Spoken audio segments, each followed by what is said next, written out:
স্বরবর্ণ কয়টি? 11টি। স্বরবর্ণ 11টিতে কার আছে কয়টা?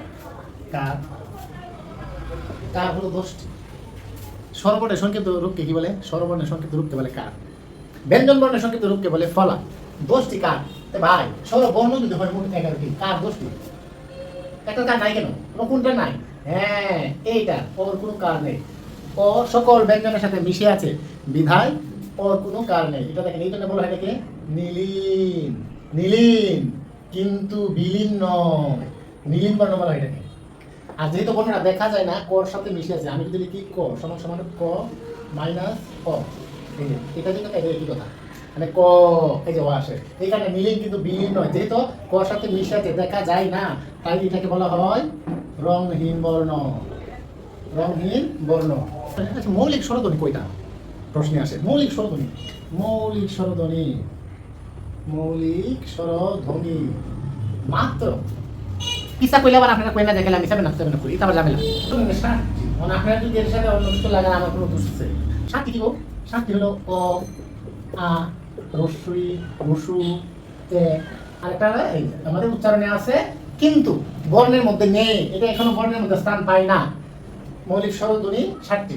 এটাও স্বরধ্বনি, আর এটার আবিষ্কারক হলো ধ্বনিবিদ আব্দুল হাই, মাথায় রাখতে হবে এটার আবিষ্কারক। এই 7টি হলো মৌলিক স্বরধ্বনি। এবার যদি আপনাকে প্রশ্ন মৌলিক স্বরবর্ণ কয়টা? 6টি। বাই 6টি কেন? এই নামে তো কোনো বর্ণ নাই, এই জন্য বাকি 6টা আছে না, এই 6টাই মূলত হবে মৌলিক স্বরবর্ণ। আশা করি জিনিসটা বুঝছেন। যৌগিক স্বরধ্বনি কয়টা? এটাও প্রশ্নের মধ্যে আসে। যৌগিক মানে কি? যেটাকে ভাঙা যায় না। এটা হলো 25টি। কি নামে আলাপ করে? স্বরবর্ণ হলো 11টা, যৌগিক স্বরধ্বনি 25টি কি নিয়ে? আরে ভাই, এটা বর্ণ বলি ধ্বনি। ধ্বনি উচ্চারণ করা যায় 25 ভাবে। যেমন আমি যদি লিখি সে যায়, যাই যাই তো আমি লিখতে দেখেন তো, যা আই, এই যে আই আমি লিখতে পারছি দেখেন ব্রেকের, কিন্তু আই কি কোনো বর্ণ আছে না? কিন্তু ধ্বনি ঠিকই আছে। এই জন্যে মৌলিক স্বর ধ্বনি হলো 25টি, আর মৌলিক স্বর বর্ণ হলো 6টি। আচ্ছা, আমরা উচ্চারণ স্তর থেকে রস্য স্বর কয়টা? রস্য স্বর, রস্য স্বর, রস্য স্বর হলো 4টি। রস্য স্বর 4টি কি কি? রস্য স্বর মানে উচ্চারণ সময় কম লাগে, রস্য স্বর। অ, রস্যই, যেমন না রস্যই, রস্য উ, ঠিক আছে। আরেকটা কি? আরেকটা হলো রি। আরে এটা সব শর্টকাট আমরা বলে ফেলি, রি, রস্য উ, ই, ও। এই 4টা হলো রস্য স্বর। এই 4টা যদি রস্য স্বর হয় তাহলে দীর্ঘ স্বর কয়টা হবে? বাকি 7টা। স্বরবর্ণ মোট 11টা না, যে বাকি 7টা বর্ণ আছে না, এটা হবে দীর্ঘ স্বর। স্বরবর্ণ কাকে বলে? ধ্বনির সাংকেতিক চিহ্ন বর্ণ। আমরা যা উচ্চারণ করি তা সবই ধ্বনি। আর কি আমরা যা লিখতে পারি, ধ্বনির লিখিত রূপ এই বর্ণ। কি বললাম? ধ্বনির লিখিত রূপই বর্ণ। আমরা যা ফুসফুস থেকে আগত সকল বাকযন্ত্রের সাহায্যে উচ্চারিত সবকিছু ধ্বনি। মনে রাখবেন, সকল বর্ণই ধ্বনি, কিন্তু সকল ধ্বনি বর্ণ না, এটা মাথায় রাখবেন। অ, আ, অ, আ কণ্ঠ। ওয়াকে আমি কি বললাম? কণ্ঠ। মানে ও উচ্চারণ হয় কণ্ঠ থেকে।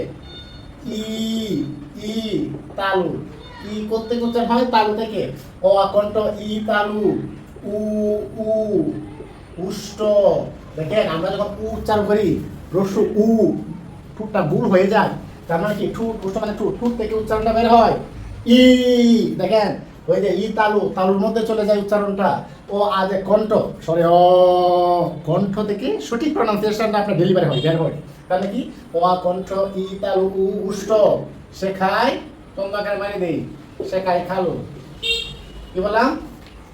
ও আ কণ্ঠ, ও আ কণ্ঠ, ই তালু, উ উষ্ট, শেখায় খালু। রি, রি বর্ণ একটা আছে, রিতে মুর্দা,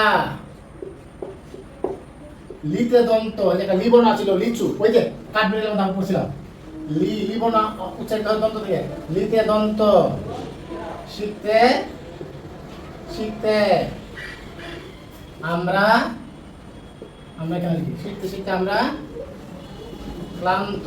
অ কণ্ঠ, ই তালু, উ উষ্ট, শেখাই খালু, রিতে মুর্দা, লিতে দন্ত, শিখতে শিখতে আমরা ক্লান্ত। আমি বলি লেখাপড়া করলে তো ক্লান্ত হয় লাগে।